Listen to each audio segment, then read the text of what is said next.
Today, I'm Tracey Cooper. I'm Chief Executive of Public Health Wales, and I'm also an IANPHI board member. And I'm delighted to welcome you to what is going to be a fantastic webinar on creating conditions for resilient communities, applying public health approaches to the emergency management continuum. And a really big thanks to IANPHI and to the Public Health Agency of Canada for organising this. So just a couple of housekeeping things before we start. Please feel free to use the chat bar for any questions that you may have. We are recording the webinar and we'll be sharing the recording and the presentations from our wonderful panelists after the webinar. And also on your menu bar right at the bottom of your screen, you'll see an interpretation option. So we're delighted that we're able to do translation into French and English. So if you click on that interpretation button, you'll be able to choose which language you want. And big thanks to Jessica and Laura for doing that translation.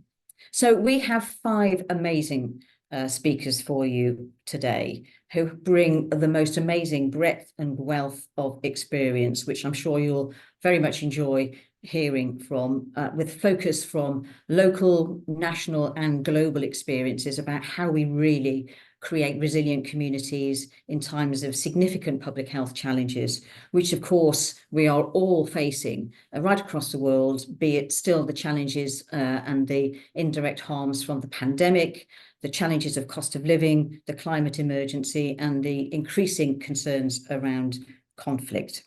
So before we start, I just wanted to say a very big thank you to Professor Theresa Tam, who's the Chief Public Health Officer for Canada.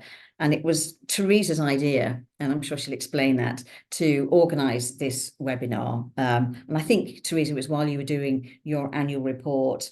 So the timing of this, I think, couldn't be better for all of us as we struggle and to tackle, as I said earlier, all of the challenges that we're facing. And you'll hear more about that from all of our speakers. So what we'll do is each of the panelists will speak for 10 minutes or so, and then we've got a 20-minute Q&A for the panel towards the end before we finish. So I would ask you, please save your questions until the Q&A at the end. But also, you're all phenomenally experienced in your own right. So please feel free to post comments as well, and maybe links to any documents that you think are relevant. So let's get straight into it. And I am delighted to introduce and welcome Theresa, who, in addition to being the Chief Public Health Officer for Canada, Theresa is also on the Executive Board of IANPHI. So Theresa, I'll hand over to you. Thank you very much. Okay, thank you so much, Dr. Cooper, Tracey. I certainly feel excited about being here today and talk about what I think is a really critical aspect of emergency management. But I thank IANPHI for organizing the event, and now I'm so looking forward to the co-panelists and their remarks today. And thank you all of you, IANPHI members, guests, and others in attendance. So I think, we just sort of coming through the COVID-19 pandemic from the crisis state into trying to manage COVID-19. But I think in our everyday lives and our work, it's pretty obvious that emergencies, I think, seem to be escalating, and sometimes they all come at once, or one doesn't sort of finish before the next one begins, and whether they're biological events like COVID-19 or extreme weather events, floods, wildfires, tornadoes, all sorts of these naturally occurring events, as well as conflicts and war, makes it extremely complicated, and has these kind of events has such a profound impact on physical and mental health, as well as on the well-being of our communities, and exacerbate existing inequities. And because of these multifaceted health impacts and social economic impacts of emergencies and the inequitable distribution, emergency management should, of course, be a priority for public health. But how do we build on our lessons learned and improve on how we work together as a community, how we work better with the people and populations that we serve in order to play our critical role? And I think National Public Health Institutes, of course, have a critical role to play. As Dr. Cooper has said, that I published an annual report last year, in the fall of last year. I do this every year and center most of my reports, not just on the key public health issue that I feel should be brought to political decision makers' attention, but also with a focus on health equity. And so I chose that opportunity last fall to explore how public health can work with communities and many partners, NGOs and others, and across sectors to build healthier and more resilient communities so that they can all cope better and mitigate and prevent the emergencies and the shocks that occur, and certainly to prevent disasters wherever possible. So, of course, we all know that emergencies begin and end in our communities, whether these communities are based on the geographic location, culture, shared interests, or shared identities. So my report was trying to reflect on and reset how we think about emergency management, that whole sort of cycle and of emergency management, and focus our efforts on the foundational conditions that keep our communities healthy and strong. So I have just a couple of slides, and the first one, if that can be put up, is in the report, and it's really just a very simple, I hope, simple way of showing how impacts of emergencies are not the same for everyone. And so you see the impacts are differential. And that was made very clear during the pandemic. So to what degree an emergency impacts individuals and communities are influenced by, of course, how likely they are to be exposed to a hazard. And that could be occupational exposure, it could be geographic location. However, the intersecting inequities or vulnerabilities they're already experiencing, those determinants of health impacts the differential outcomes. And of course, access to resources to respond, like including not just access to healthcare or other emergency response measures or biomedical measures, but access to credible information really makes a difference on how people experience the emergency or crisis and how they recover from it. So I think public health is well positioned to work with communities and partners across sectors to bridge the two essential functions in public health, health promotion and emergency management. The idea is to look at the intersectionality of these two very key public health essential functions and have them less siloed, brought together in order to help respond better and to emergencies. I do think that emergency management sectors have a growing focus on community resilience. And so we need to know how public health can play an important role and bring out existing expertise, experiences, tools to support this work. And so I think our health promotion expertise as an essential public health function provides certain ways of working with communities and partners, which is equity-centered, it strengthens social supports and build trusted relationships that can foster social cohesion. We've all seen how social cohesion is so important in the pandemic, but also in other emergencies. So how do we do that? So maybe the next slide. I think we have some very key opportunities going forwards. Can you switch to the next slide, please? Yeah, and the next one. So this is really my key second slide. So in my report, I provided in much more detail the kind of actions public health could be taking, and also a list of tools in an appendix that may help us in our efforts. Some of them are sort of applicable to the Canadian context, but I think many of the tools could be more generalized and adapted.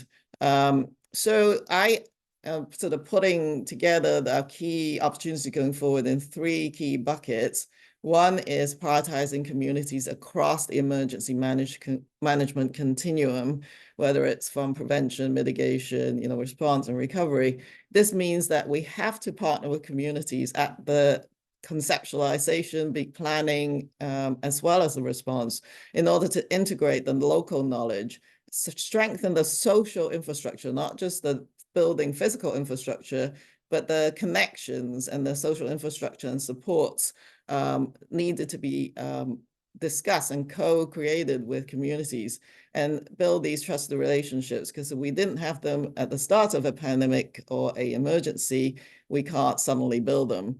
It also means to ensure that ongoing resources are available to enable the full participation of communities in our emergency management efforts. So a little bit of resources can actually go a long way at the local level. And one of our provinces, Newfoundland, small province, lots of remote isolated communities, they built governance structures and networks that included tens of community partners that came together during the pandemic. And it was through these governance structures that we're able to hear the needs, specific needs of communities, which are beyond the biomedical response, food security, family violence, mental health, helpline needs, for example, is part of the response. So the second area of action is that we need to systematically integrate health promotion into emergency management policies, plans, and procedures at different levels, including from local to national to international. And this requires health promotion expertise to be integrated at the emergency management decision and operational tables. In Canada, for example, we're trying to build this into an incident management system that ensures that health equity is not forgotten. So a health equity liaison officer is an idea that people can consider. We also need to apply equity and community-oriented tools, and some of them may be just having a roster of all your existing community networks and organizations, having checklists and indicators to make sure you don't forget these important tools. And we can embed in community engagement and support into our plans and procedures. And lastly, we can embed equity in emergency management science, evidence, and technology. Some of it may be about making sure our tools are not biased.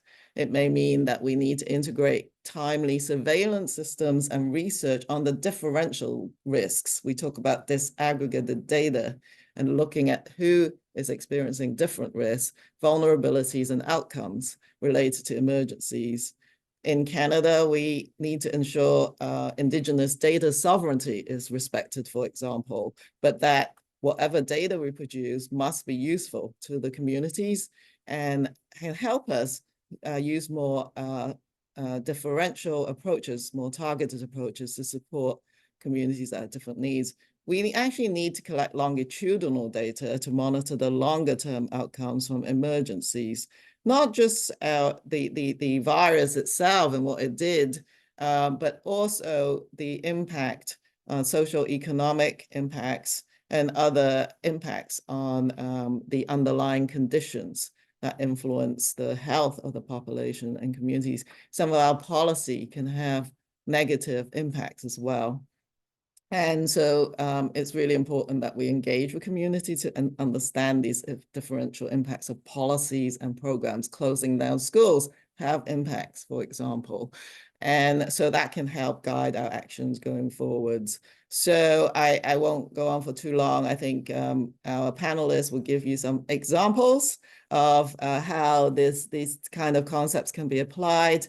I'm certainly, looking forward to the Q&A, but I'm going to put the links to my report into the chat. Another link that I will put in is one where there's a companion resource to my annual report, which is generating the knowledge for health promotion approach to emergencies. I use that to prioritize research needs and gaps in this area, and I hope that you can pull some bits from it that you might find useful. As we engage at the international level, whether you're looking at pandemic funds and other things, I hope, or things like joint external evaluations or the universal health fairness review, that type of thing, we need to make sure health promotion is not forgotten. So thank you so much. Pass the mic back to Dr. Cooper. Teresa, thank you so much. You covered an enormous amount of that, of really significant reflections and the reality that we're facing in that 10 minutes. So thank you. And certainly many countries around the world, and certainly for the UK, and I'm sure Michael will refer to this later in the session, our health inequalities and inequities were challenged going into COVID and have just become even more polarised. And I would say that given particularly the cost of living crisis, many of our communities are feeling even more distanced and even more fragile than they have for many years. So it's even more important to do as you have outlined. I guess the final reflection is what, as you say, embedding a health promotion approach into emergency management takes us to a place that says, what are the core skills we need in people who are planning and responding in emergencies? So I think that's a real food for thought. So thank you very much. We're going to now move on to our next speaker, Dr. Celia Apuche Aranda. Celia is Director of the Research Center for Infectious Diseases at the Mexican Institute of Public Health. And I'm sure Celia is going to give us a fantastic example from a health equity, social inclusion, and how it's felt and feels in Mexico. So thank you very much, Celia. Well, thank you very much, IANPHI and the organizers of the event to give me the opportunity to discuss these topics with you. Can I have the presentation, or do I'm going to share the screen myself?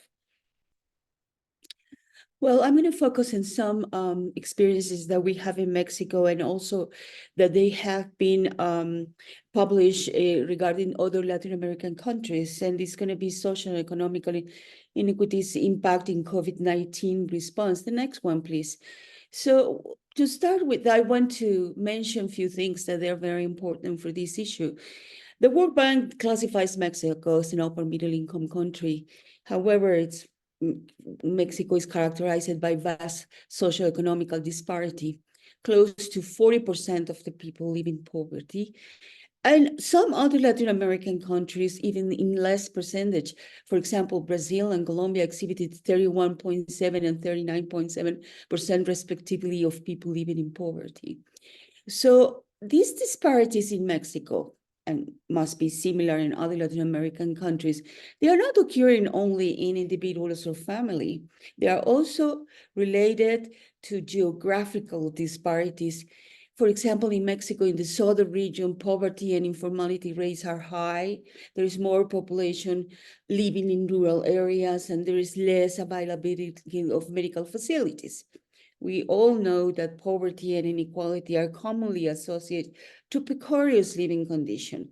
We have overcrowded in homes, and not even that, we also have more multi-generational families living in very small spaces, poor sanitary conditions, informal work, educational deficiencies, some other considerations like limited access to medical care.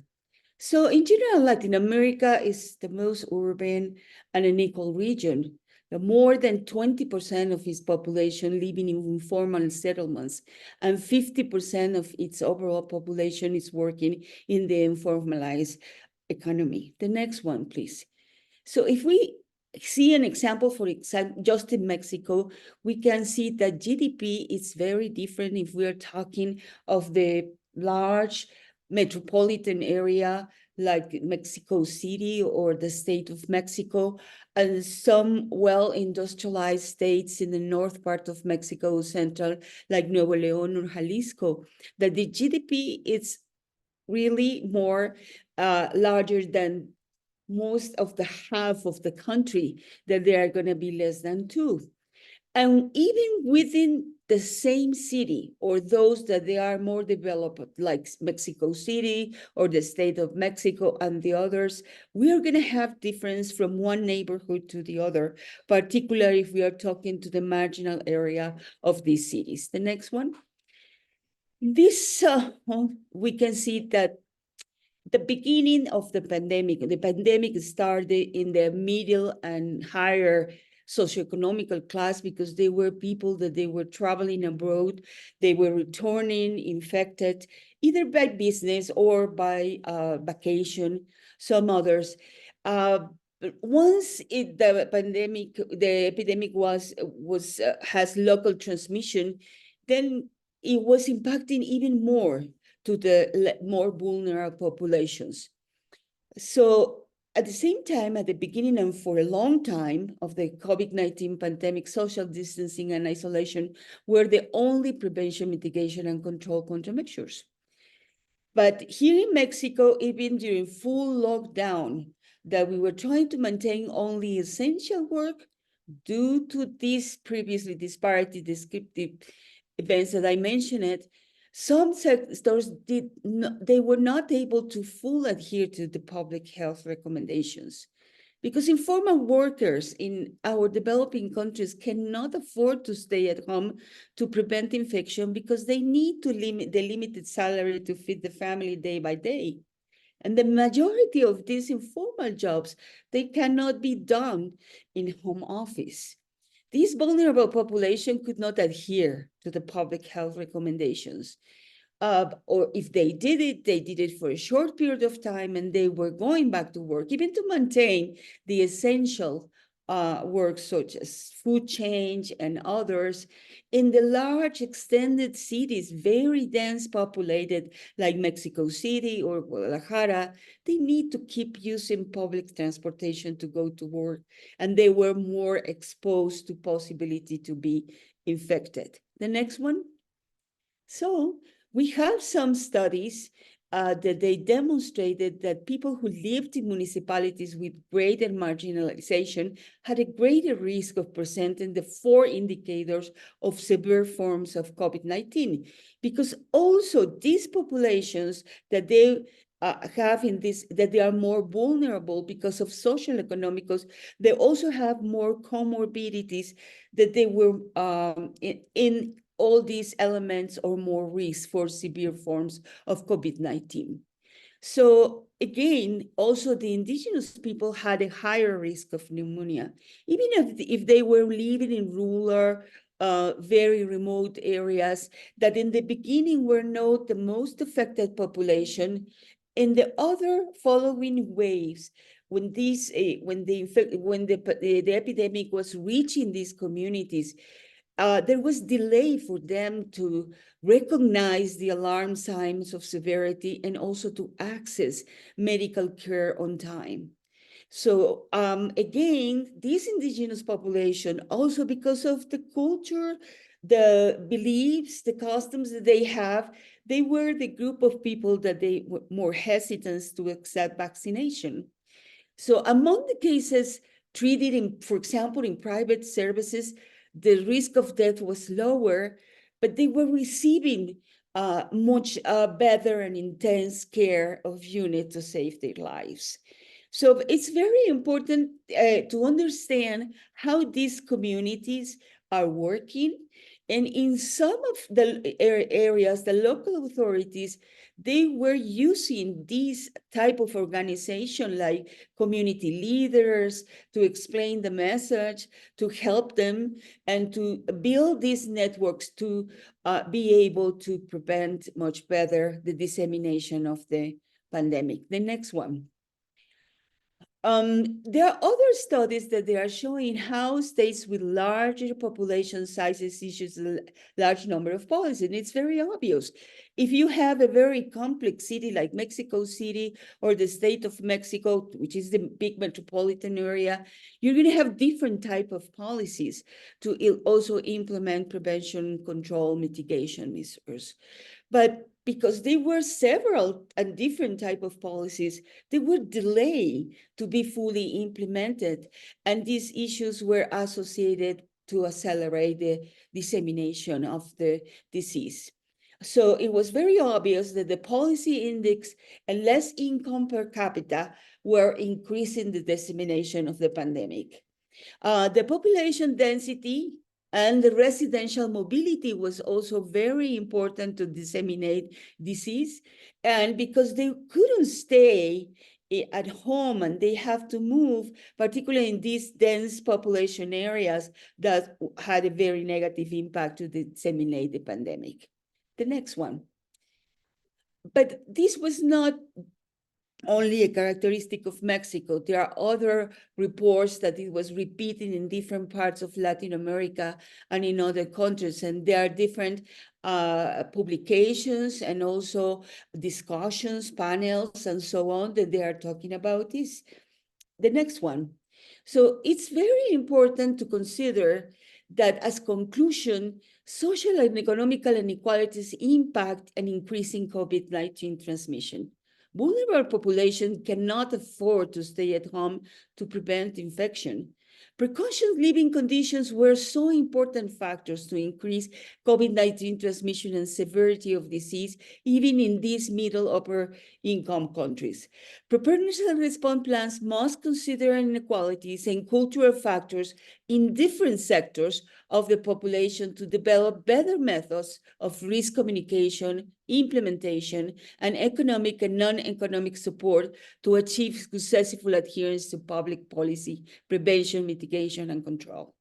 There were different measurements that they were developed, for example, here in Mexico City, to help the different neighborhoods with vulnerable population, like visitors going to home, basic basket with groceries and some other things, but it was not enough because they were not in the beginning of the plans of preparedness and response, and they need to be reactively implemented to help this population.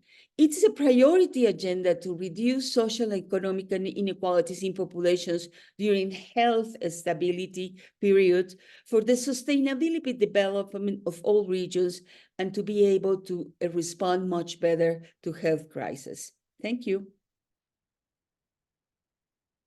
Celia, thank you so much for that tour de force. It's really, it just brings it alive, doesn't it, to hear and see that evidence in Mexico. And as you're talking, it just reminds me of the syndemic nature of something like COVID. So how we tackle it during the emergency and how we then try to build recovery is being very cognizant of the impact of the epidemic of the infection in its own right, of the impact on the wider determinants and socioeconomic status and the healthcare system. And you reminded me, and maybe I'll put the link, and we did some work in about September of 2020, looking at indirect harms and the impact that unemployment would have on increasing prevalence of, incidence of long-term conditions.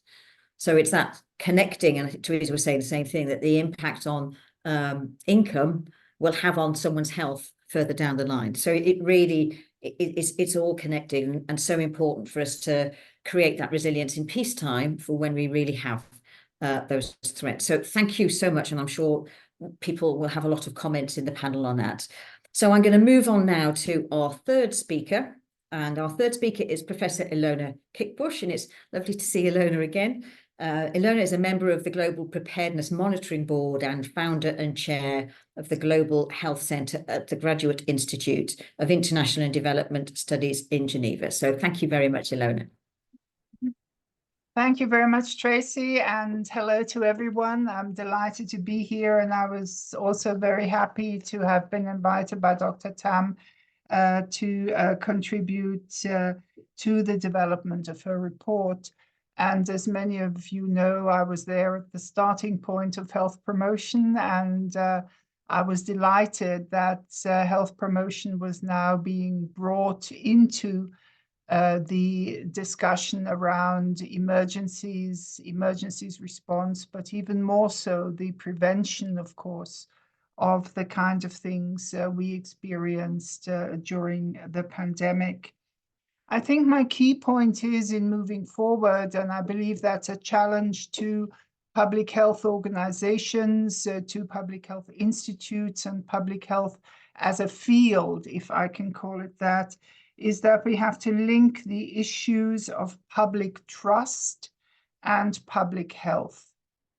I believe that during the pandemic, we saw very clearly that whereas we frequently, but at least in the global health arena, had this understanding that, you know, if society is divided on anything, it will come together around health.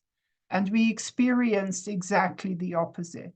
We experienced that health divided people, that health polarized people, And I think really seriously that polarization has not gone away, and that polarization is also being exploited politically.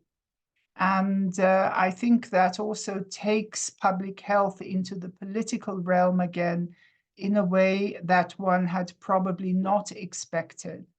And that also, of course, relates to new forms of communication, not so new anymore, but compared to 10, 20 years ago, that actually allow for a very systematic destruction of trust through mis and disinformation. That also in the public health arena, we are not really prepared for. And I might add, we are not financed to respond to, because these kinds of strategies don't come for free. I think also we're seeing, and I'm thinking of my own country, Germany, that when we had expected that, given the experience of the pandemic and the importance of public health and the need, you know, all the different dimensions, the role of public health institutes, I think of the Robert Koch Institute in Germany, for example, that now is the time to really invest in public health, to invest in public health infrastructures, institutes, research, public health at the local level. But we are not seeing that. And I must say, in some countries, we're actually seeing the opposite, that now that there are so many pressures on government budgets, that public health is again losing out. It's sort of the poor son, daughter, brother, sister of the overall health system.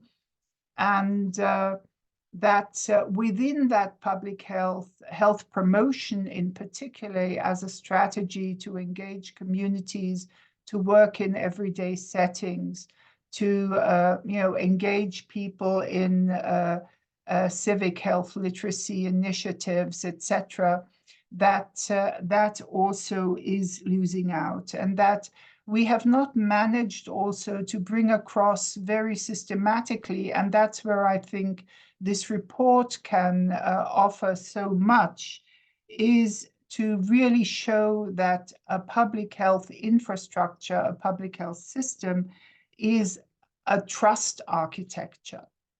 And that exploring this also in a better way, we have to some extent had that discussion around universal health coverage and primary health care, where we have made the point that, you know, if people do have access to health, I think of all the equity issues that were just addressed by the previous speakers. If there is access, if they feel they can go somewhere, if they are ill, that their families are taken care of, if there is a social support infrastructure also of a financial nature, that then it is easier to trust your government, let me put it that way, and the institutions linked to it. If at the same time, though, we are seeing these social support structures actually being cut, at just after COVID, after people have gone through all those experiences, then of course this does not help with public trust, and it does not help with democracy. There have been research projects, as you know, on COVID and trust, and they have shown very clearly that those countries where there has been a higher level of trust in the government, in institutions and the health system, and I think absolutely critical, in each other within communities and between communities, that those organizations, that those countries have gone through the pandemic in a better way, with less dead people, with less disease, with less social polarization. And we have seen this, for example, in a country like Denmark. We have seen it in a country like Taiwan. We have seen it in a country like Switzerland. And in the latest government trust ranking, I nearly fell out of my shoes. It showed that 78% of Swiss people trust their government. I wonder if some of the other countries that are represented here get anywhere close to that. And that, of course, despite quite tough discussions in Switzerland about the measures taken by the government around COVID. They were linked to popular votes. There were referenda. Every 2 years, there has been a referendum in Switzerland related to emergency plans and responses and government powers and things like that. And that is quite important. So I would like to challenge us, and to some extent that is also in this report that we are looking at, that we do have to see a low public trust as a risk factor in health. And we need to research it better. We need to understand it better. We need to better understand, on the one hand, how to work in low trust communities. With whom do we have to work there? How do we have to work? There are fascinating examples from the Ebola outbreaks, how, very polarized communities, how the strategy was addressed to actually bring them into the prevention issue. And we have to see how countries and how public health as a field can do enough or can sufficiently mitigate health risks that are associated with low public trust. And, obviously we saw that with vaccine outreach plans and other things. And actually the trust also now in child vaccination going down and other issues like that. So I believe we should take the trust lens also to public health. 2 last points, perhaps, so as not to take my time too much. I think also from the health promotion perspective, 2 things are important. One is the whole issue of competencies and capacities. And we have significant work on health literacy of populations. I think we have approached health literacy too narrowly, sort of classic health risks, do you smoke and stuff like that. We have not linked trust to literacy. We have not included knowledge on vaccination. Also some, how science literacy and health literacy interact. The digital literacy part has become so important during the pandemic. But we are running a project with young people, and they linked health and digital literacy to civic literacy, saying, how do we communicate with each other about health? How do we establish trust within our own community? And finally, of course, health promotion as a field has developed what in our bubble is called the settings approach. That is, bringing people together as communities in the settings of everyday life. Dr. Tam has said health begins and ends in the community. We have always said health is created in everyday life. And this is something that, COVID really showed us in every single way how that is the case.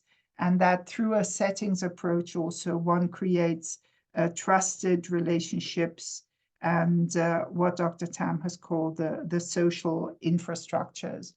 So my last point is I'm a member of the GPMB, as was mentioned. We have put trust as one of the areas that we work in. And I'm happy to report also that in the emergencies division of WHO, I'm also involved in a little way in that a new project is being developed that will focus on this interface of trust, what strategies should be undertaken and how one can take it forward.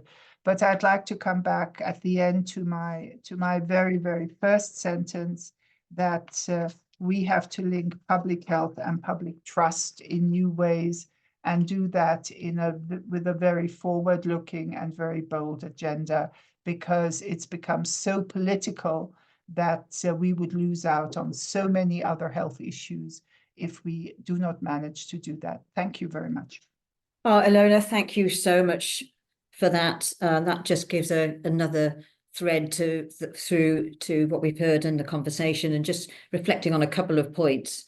I'm not sure if people are familiar with if it's still going, I'm sure it is, the Edelman's Global Trust Index, which links into Davos, doesn't it?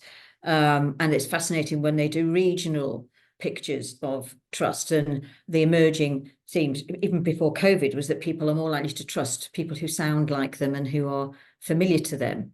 So you're rightly so, your challenge to us as national public health institutes, and I think governments, is how do we get into a relationship with some of the not-for-profit sector who are embedded in communities, and they are more trusted than we will be. So what does that relationship look like going forward if we want to really build trust? And the second reflection was just about investment, and you're right. We know many public health institutes globally have either been disbanded and changed, or have had significant budget cuts.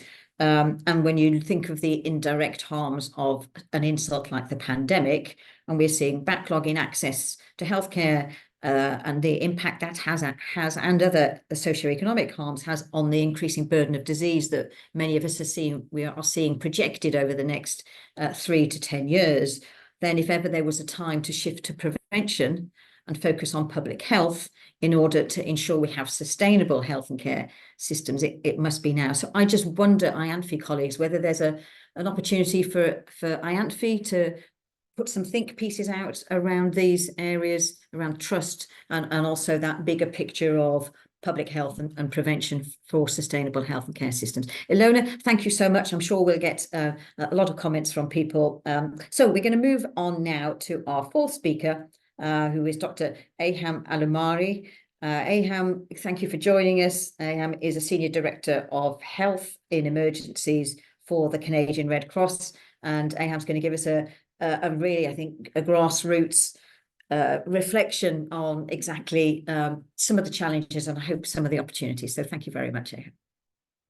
Thank you very much, Dr. Cooper, and thanks to IANPHI for the invitation and the opportunity to learn and contribute. I have a few slides. I will go through them very quickly. We'll start by acknowledging I'm giving you this presentation from Ottawa. It's the unceded territory, unceded Anishinaabe Algonquin territory. Next slides. Next. So looking at the context and the trends where what we are living and where we are today, there is an increased frequency and rate of emerging and re-emerging infectious disease outbreak.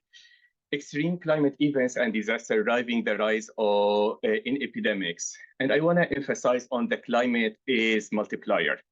So this is resulting on compounding emergencies. One example from Pakistan in the aftermath of 2022 flood, there, majority of households, over 91%, reported that at least one person in their household had fallen sick or had an illness immediately during the emergency phase of the floods, and access to healthcare was very, very limited at that time. But also, like when we look at the overlapping hazards such as conflict, climate-related shocks, they are driving population movement and complex humanitarian emergencies. Mental health and well-being issues in the rise, and marginalized community. Unfortunately, they are marginalized community based on their social, legal, and or economic status, disappropriately affected by disasters. Next slide. The challenge from this webinar is how health promotion, public health approach can be applied to emergency management continuum. Looking at, reflecting on what Dr. Tam mentioned, emergencies begin and end in the communities, looking at the emergency management cycle in different stages. From response could be the entry point, but it should always come from risk reduction, adaptation, preparedness, and recovery building. This is not a linear approach. Unfortunately, different communities will be at different stages and of the responses. There are multiple elements. I will share with you a few examples in the coming slides about health promotion, disease prevention, and mitigation, how those could be applied. Community preparedness using multi-hazards approach, early detection, early action, risk communication and community engagement, working with the communities on the co-design, co-owned, and the two-way trust. Here in Canada and internationally, like the Indigenous People Framework and the commitment for reconciliation, commitment to culture safety, collaboration, community-based service delivery, including community-led, community-driven approaches, very important. Learning, and I put it here as an open learning because it's not only learning from north to south. Actually, there is a community-to-community learning, there is a south-south learning, and there are a lot we could learn. And in the next slide, I will present one of the key lessons learned we have from the Ebola time. Next. So this example from Liberia, 2014, the first case of Ebola detected, 2015, the spread of Ebola in the community. A study being conducted, you can find the link here, and I'll put it, the Red Cross conducted a study after that to look at the investment being done before the epidemic, the outbreak, the Ebola outbreak, on the community health workers and volunteers, and how that investment played a role during the response time. I will not talk about the Ebola response per se. There are a lot of studies related to the essential part of the community engagement and the community-driven in the Ebola response. But as we know that diseases will not stop and sickness will not stop because of outbreak. This is not new, and we keep learning that. And when there is a big event, life continue and vulnerabilities continue, and need for healthcare will continue. Unfortunately, the primary healthcare provision nearly non-existed for a period of time in 2015 during the peak of Ebola outbreak. Children received no treatment for malaria, pneumonia, and diarrhea, and those continue to be key killers in the communities. Weak health system in Liberia was further weakened because of the Ebola outbreak and the Ebola response. The Liberian Red Cross at that time, they had a project invested multiple years before on training community health workers and to treat through integrated community case management key of the health diseases. During the outbreak, the investment came with no-touch policy and how to continue the services, very essential services for diagnostic and treatment at the community level for the key morbidity and mortality challenges for children. And in the study, what we learned that the community health volunteers are a trusted source of evidence for Ebola prevention, but also for treatment of other illnesses during the Ebola. More proactive action should be made to train community health workers in basic infection control. And close monitoring of supply chain, drugstore, stocks, and others are very important. And one of the key lessons learned, the alternative means of providing supportive supervision from distance and creating those mechanisms would be important to continue the services. In another example, this is from Somalia in 2017, where they had a major acute watery diarrhea outbreak happening. And there was a response to provide cholera treatment center and community-based surveillance. So the Somalia Red Crescent scaled up their interventions and with support from their partners.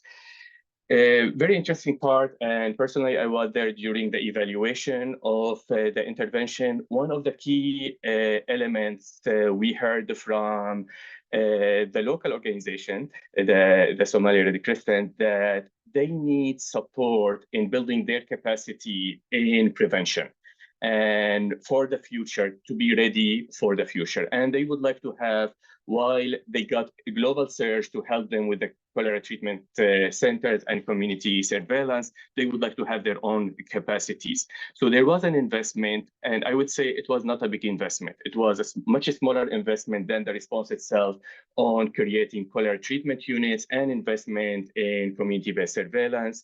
And that paid a huge dividend later. A year after, there was another outbreak, and there was a local response, very quick local response, coordination between the Ministry of Health and the Somali Red Crescent to provide very agile, very quick responses.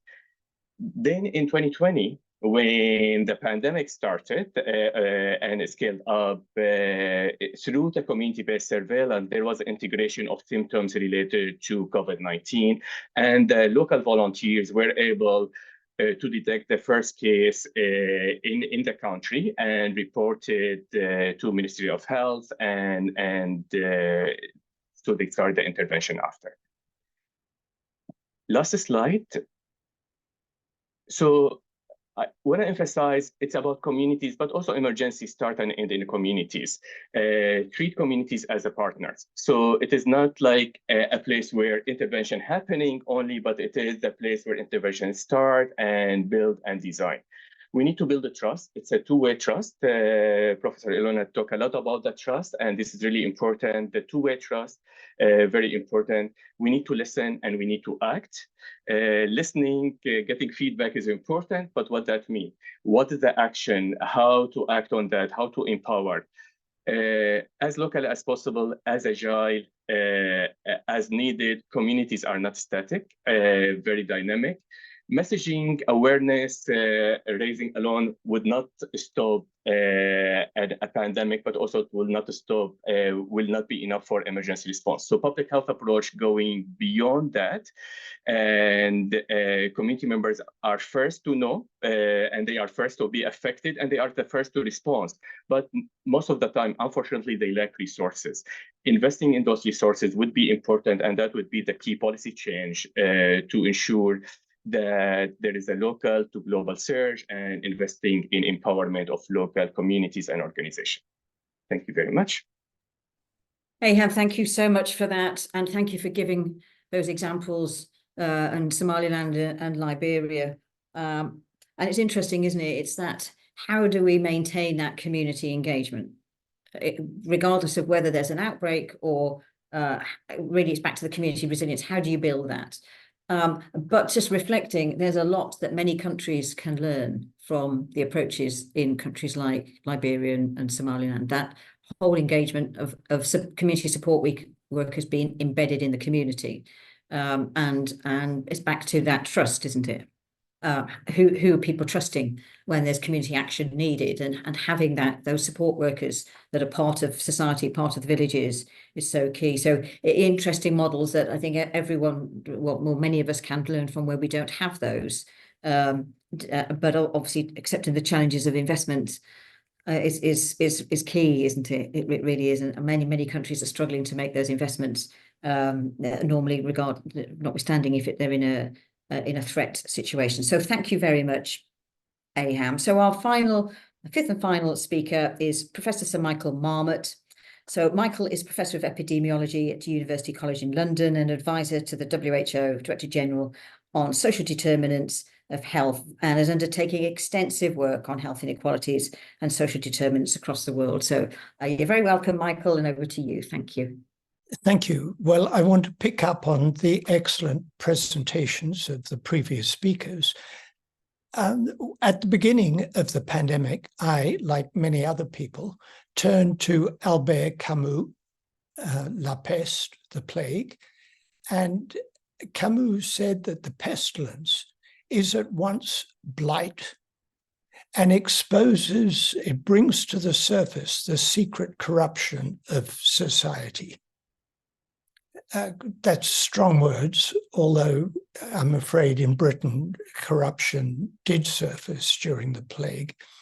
But what the plague did, what the pandemic did, was bring to the surface, as other speakers have emphasized, the inequalities in society. And in the UK, it was the middle of three major challenges to health and health inequalities. The first was 13 years of austerity, restricting public expenditure. The second was the pandemic. And the third is a cost of living crisis. I maintain the fiction that I'm not party political. But as Ilona said, public health very quickly becomes political. Somebody said to me at a meeting last night, a politician said to me, "Are you going to be disruptive as usual?" And I said, "Yes, I'm going to tell the truth." Telling the truth, it turns out, is quite disruptive. You're not supposed to do that. So let me talk then a bit about Britain, because people have talked about other countries. In the wake of the WHO Commission on Social Determinants of Health, I authored a report, Fair Society, Healthy Lives, that became known as the Marmot Review. And we synthesized the evidence, made 6 domains of recommendations about how to reduce health inequalities and improve health. In 2020, just before the pandemic crashed upon us, we produced the Marmot Review 10 years on. And what we showed was that health had stopped improving.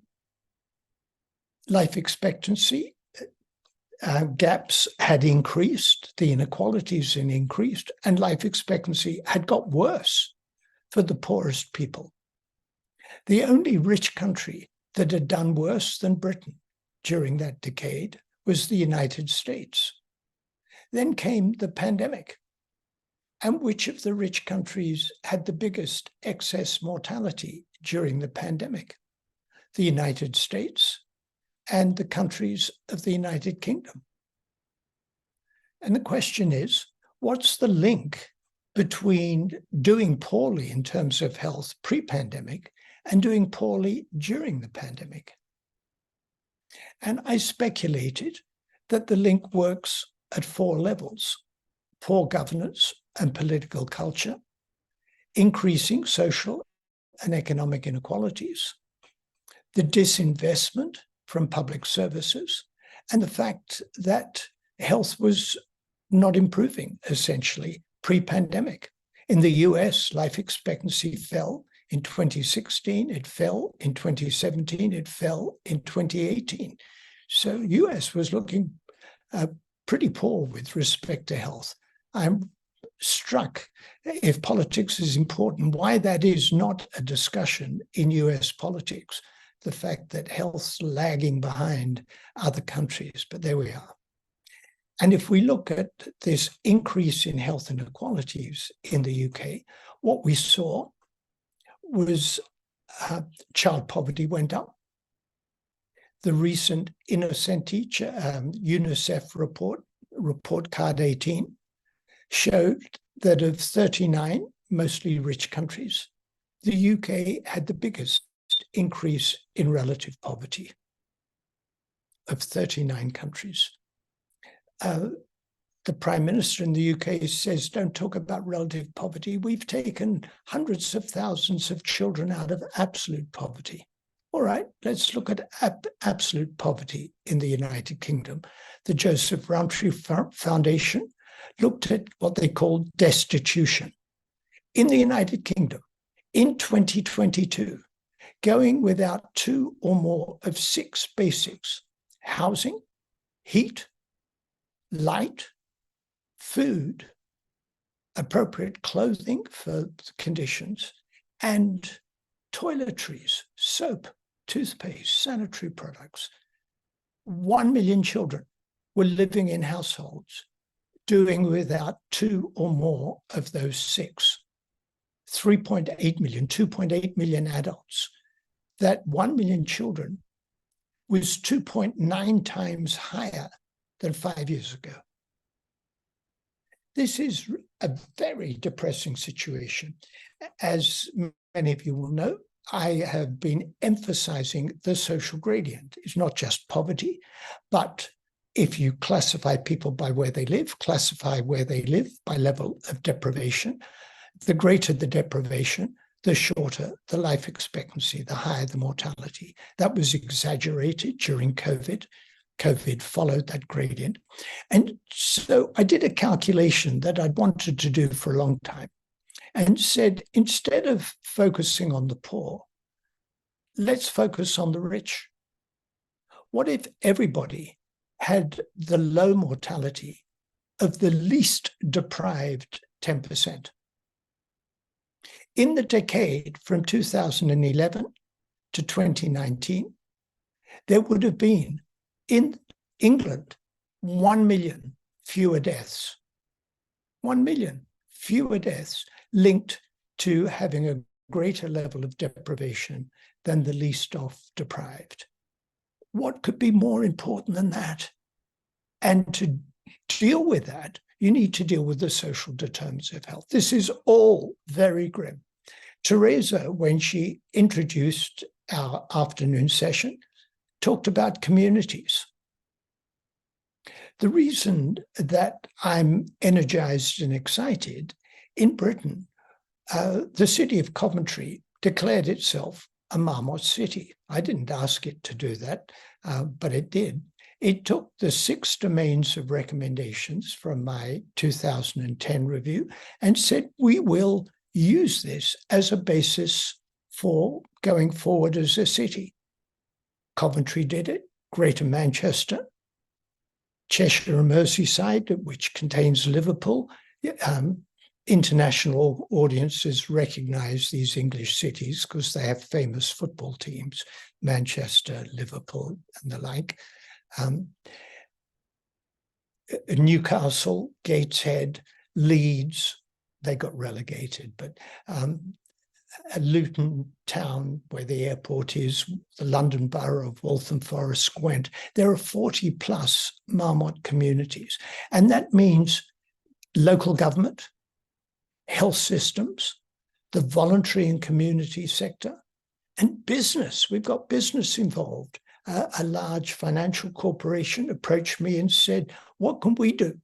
And we said 3 things for business.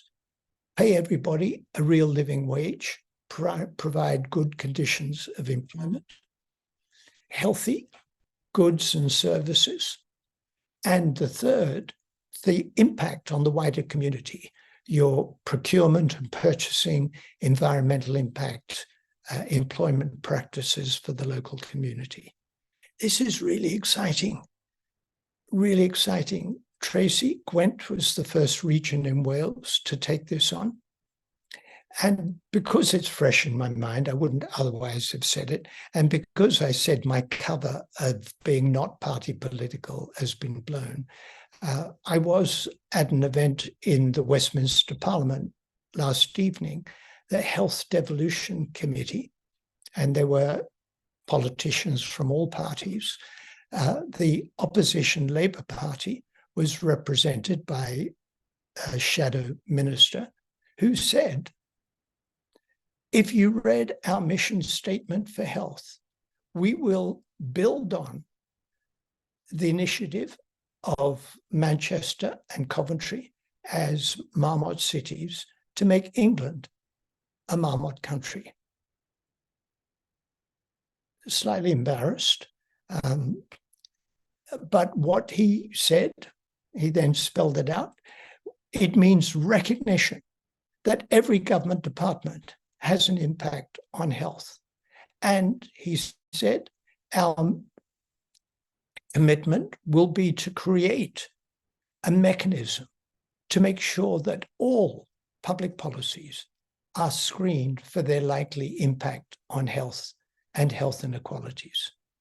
So communities are absolutely vital. We do need central government. They set the context for which this action happens. But communities are vital. And my experience has been in the United Kingdom that the political affiliation in local government matters much less than it does at central level, because local politicians understand much better the reality of people's lives. As we go forward, we need to learn the lessons of these major challenges. We need to understand what these communities are doing, and we need the central government policies that will make their work so much easier. Thank you. Michael, thank you so much for that. The order of presentations have been brilliant because you brought it all together. And the child poverty is something that is a hot topic for us, and how to influence governments in realising that child poverty isn't just about an income of a household. It is the impact that has on children, early years, trauma, education attainment, ability to earn a wage, and the potential increasing burden of ill health in older age. So it is actually about the social and economic stability of a nation, isn't it? And I think that's a real challenge to try and influence governments when they have a short tenure to realise that there's a long term that needs to be considered in preventing child poverty as an investment for societal stability. So thank you very much for just bringing that all together. Now we've got some time, we've got about 20 minutes for some questions and answers. And we've heard examples from Canada, from Mexico, from Liberia, from the UK, and I'm sure there are lots of other examples of what people are doing and the states of the nations of colleagues who are on the call. Secondly, thank you for some great links that people have posted in the chat bar for reports that can be very helpful. And Geraldine, thank you. You also mentioned that WHO has already developed some community resilience toolkit, which also includes elements around trust. So thank you for that. So we've got a number of questions that are starting through the comments, and I invite our panelists, if you can pop your hand up if you want to answer those questions, but also conscious that we've got amazing expertise in our 200 people connected. So the first question that we have, and Eugene, I'm paraphrasing it a little bit, so forgive me. I was asked, Eugene's making the point around the social media bias that we all experience, for example, around the anti-vax community. So how do we challenge that and deal with it? And should that be part routinely of emergency response? And Jalpa's secondary comment on that is, are there examples of National Public Health Institutes who have really addressed that? So first question to our panelists, if anyone would like to answer that, or indeed anybody.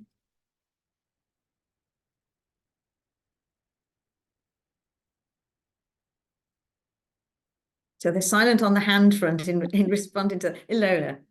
Yes, first of all, to say that WHO was actually quite quick to respond to the challenge. You will know that they embarked very quickly on identifying what they then called infodemics.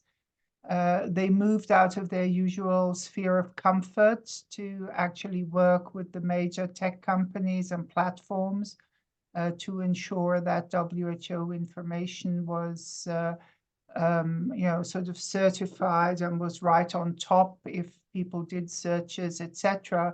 But, that's a drop in an ocean, obviously. And there is this general tendency that has also gotten stronger over the last years, and is rearing its head now around the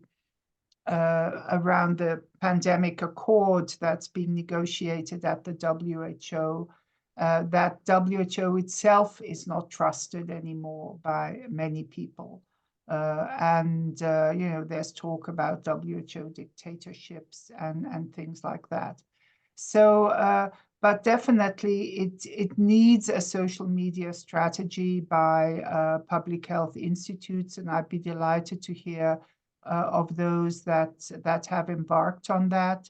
One of the things we've seen in the context of the pandemic, that those governments and you know, those also were then the heads of the public health institutes that were communicating with the media and all of that, the more transparent they were, the more open they were, the more they also showed that, you know, some information was one just didn't know yet. There was still uncertainty. And that they also communicated mistakes that had been made. Think in Denmark of, you know, killing off all those furry little animals. That made a very, very big difference. So the whole issue of transparency, honesty, credibility, at least of official sources, plays a tremendous role. But I think also, and many of the speakers have alluded to it, if there is, you know, a basis of trust in a community, then these things will be discussed in the community. Then social media itself will not have the amount of power that it has with isolated individuals, let me put it that way, and people that are marginalized at the side of their communities. So, you know, social media are as strong as a society is weak. And we have to realize that as well. But I come back to it. I think it is now part of public health to have a well thought out social media strategy that is able to address these kind of issues. Thank you. Thank you, Ilona. And the growing behavior science elements also were done well and in a proactive way can also help to try and mitigate if it's against targeted populations with some, you know, proper market segmentation. Thank you for that. Teresa. I couldn't find how I raised my hand somehow. The reaction button. I'm struggling too. The reaction button is the one with the hand. Thank you for those questions. I'm just reading through a number of the questions, and I think they kind of related. As public health institutions or public health systems, we do actually have to build that into a function and competencies to go with it. I think that sort of speaks to some of the work that we're doing in IANPHI in terms of capacity building, but also in our policies and programs. I think we need to look at how we include the community input into the decision-making process itself. Of course, setting up the necessary governance structures and networks and engagement structures as being very much part of our daily programming, but also during an emergency. And relationships can't be suddenly rigged up. But in our health promotion branch, for example, we provide grants to communities or grants and contributions for a number of reasons during non-emergency times. And in the infectious disease area, we do the same with communities that have built themselves up, I think, as NGOs in a significant capacity, like the HIV AIDS communities, the NGOs who work with those communities.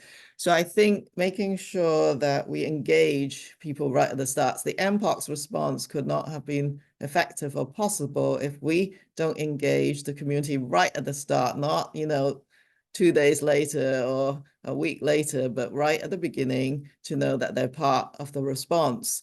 And I think that was in some of the speakers' presentation as well. The other thing is, you know, the upstream investments, and that I think someone mentioned creates more trust in the system as well. Some funding to community leaders as the voice to the community is very important. I mean, whether it's about getting people to accept vaccinations is we certainly try providing some funding to community leaders, to Black physicians networks in Canada, for example, to actually be able to speak to those communities, because they don't necessarily trust people in the positions that we're in, but you can use other means. I think supporting community leadership is extremely important. Thank you, Teresa. And Aham, and I'd ask panelists as well to, if you're able to have a little, keep an eye on some of the questions, to feed those in, if there's any comments you have on other. There's a lot of a flurry around trust and how we build sustainable foundations that are meaningful around trust. So Aham. Thank you very much. Building on Dr. Tam's input, I think, and the purpose of this webinar, the public health approach. We know that raising awareness is not enough to change behavior. That's what we learn in public health, and we know that we need, messaging is not enough. Going not only to react of the messages and rumors as misinformation spread, but also it's important to better understand and learn about the beliefs and from where people are coming, and better understand the root causes of those elements. So applying the public health approach, I think that would be really important when dealing with those issues, rather than continuously spreading more correct messages to counter the incorrect one, but also looking more at the root causes and the beliefs, and better engagement with the communities. Thank you, Aham. Michael. Well, two comments, one about trust and one to build on what Aham just said. Ilona said she was surprised at the levels of trust in Switzerland. I'm not surprised at the lack of trust in the UK. Surveys ask people, now I'm going to read you a list of people, and I want you to tell me if you trust them to tell the truth. This is in the UK. Number one, nurses, trusted by 93% of the population to tell the truth. So nurses are the most trusted group in the UK. Then doctors, judges, teachers, professors. No prize for guessing who brings up the rear. Politicians, trusted by 12% of the population. Remarkably, government ministers are more trusted than general politicians.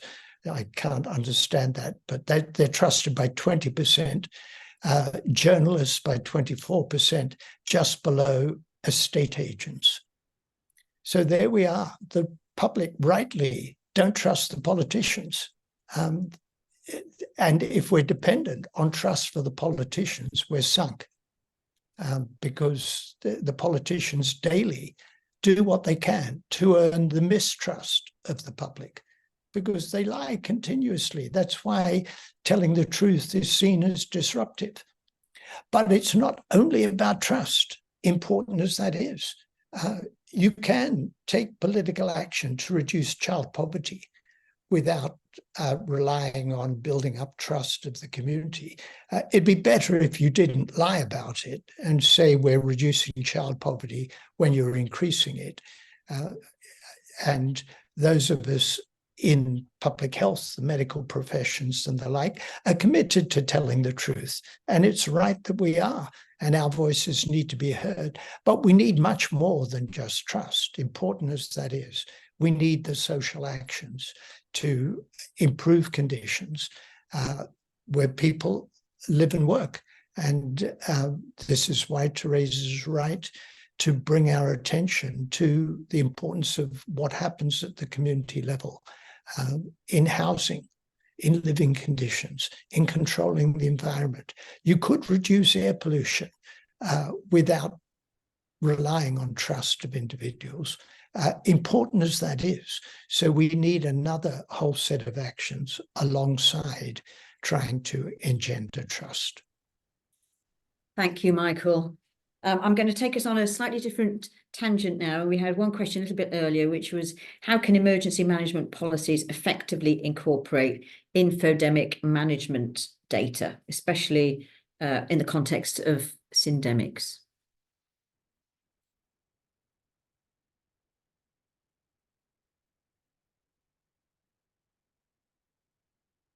Everybody's thinking about that one. Well, let me just say something that I've been sharply critical of my own country, but let me say something good about it. We had brilliant data during the pandemic, really brilliant data. Our Office for National Statistics was timely, producing data on the spread of the virus. The reason we know so much about its impact on inequalities is because our government statistical office was so good at producing the data. And that's got to be a basis for the infodemic, if you like, but a basis for conveying information, having this basis of high quality information, without which we can't manage. Thank you, Michael. Ilona.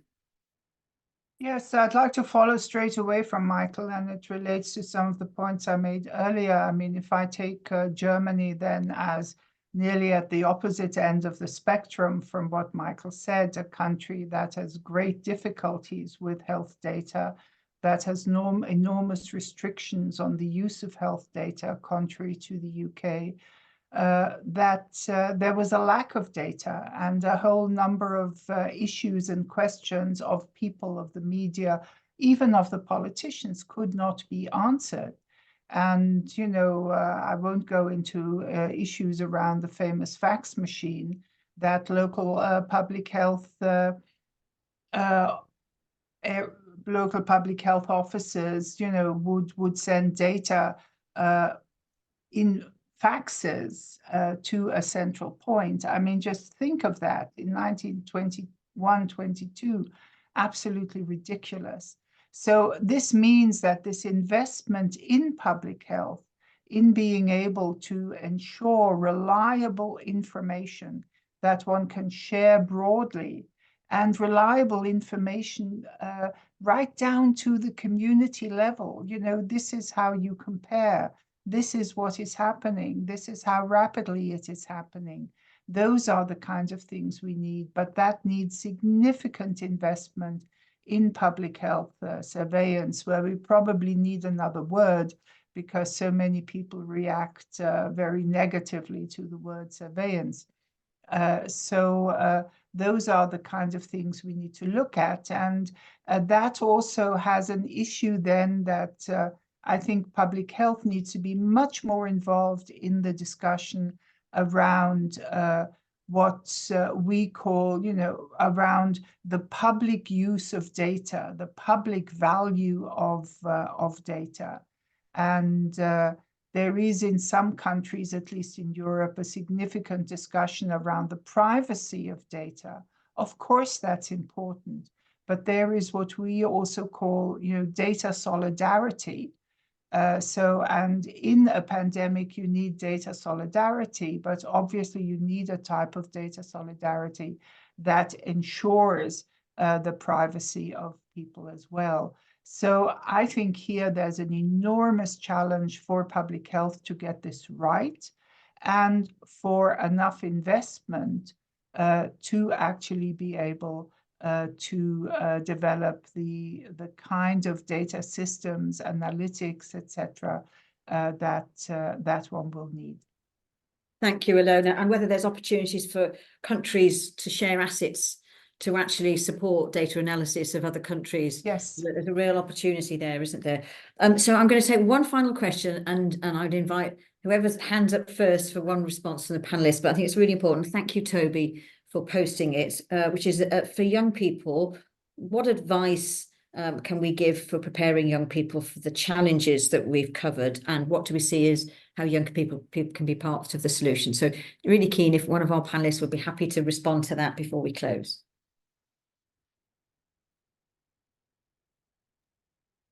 Teresa.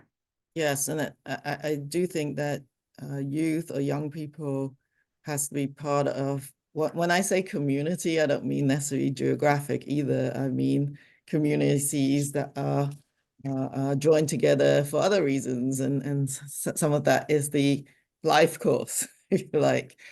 And I do think many countries have began to engage youth leaders, and I think that's really important. Having governance structures or advisory groups that includes youth, and for youth to participate in those groups is actually important. And I think I like Aham's slide that says, well, you got to essentially listening and acting is very important. So when I, for example, went to the Prime Minister's Youth Council just recently, of course, the top youth concerns includes climate change, but also mental health as it relates to climate change. So those health impacts, both physical and mental health, is linked to the fundamental concerns about climate.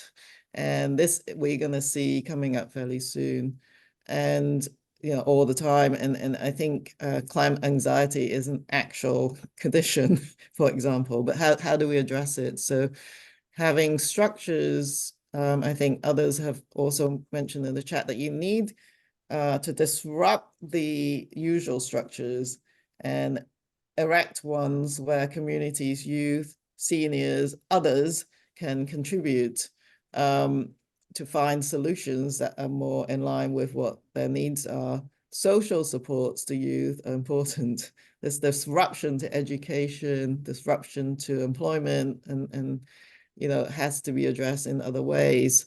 But I do think also that there's a number of examples from Canada that enables communities. I was going to answer to the last question by saying, look, when we have had those rapid tests, but not just the rapid tests, other testing solutions like wastewater surveillance or more near patient sort of point of care, and we provide the training and to communities, even in the remotest areas of Canada, is very helpful. They have the data that they need to enact their community-based approaches. One of the examples that I cited in my report was in the Yukon, where Indigenous communities took, and we enabled them, but as a partner, equal partner, where communities drove what they needed to do through the data, that the means of which they can get that data. So we do need to examine, I think, some of these newer assets and see how that is about giving the communities what they need to act as opposed to national statistics. So you need both. Thank you, Teresa. Well, I wish we're in our last minute now. All that remains to say is firstly, thank you to everybody who's joined and shared information and posted comments. Please, hopefully the Zoom will be open for you to be able to continue to share for a little while if we're able to do that. We will share the recording and the presentations over the next couple of days. Thank you to IANPHI and thank you to the Public Health Agency of Canada for organising it. And most importantly, a massive thanks to our wonderful panellists for sharing and being open and just sharing all of the wisdom and the knowledges and the examples that you have. So thank you very much, everybody, and I wish everybody wonderful days wherever you are in the world. Thank you very much. Bye. Thank you. Bye. Thank you.